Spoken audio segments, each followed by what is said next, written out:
গাজায় অবরোধ ও হামলা বন্ধ করতে ইসরায়েলের বিরুদ্ধে চাপ সৃষ্টি করতে আন্তর্জাতিক সম্প্রদায়ের কাছে আহ্বান জানিয়েছে ইয়েমেনি সশস্ত্র বাহিনী। রোববার বিবৃতি দিয়ে এই আহ্বান জানানো হয়।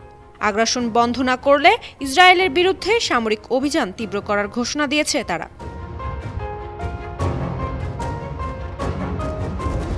ইয়েমেনি সশস্ত্র বাহিনী বলছে, গাজার আকাশ, স্থল এবং সমুদ্র থেকে অবিরাম বোমাবর্ষণ চলছে হত্যাযোগ্য।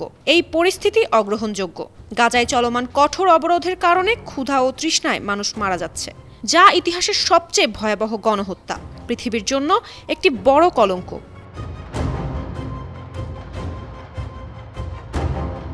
এমন গণহত্যা বন্ধে ইয়েমেনি সশস্ত্র বাহিনী ইসরায়েলের বিরুদ্ধে নৌ অবরোধ করবে। ইসরায়েলি বন্দরে চলাচলকারী জাহাজগুলোতে হামলা করা হবে। আন্তর্জাতিক ডেস্ক, 52 টিভি।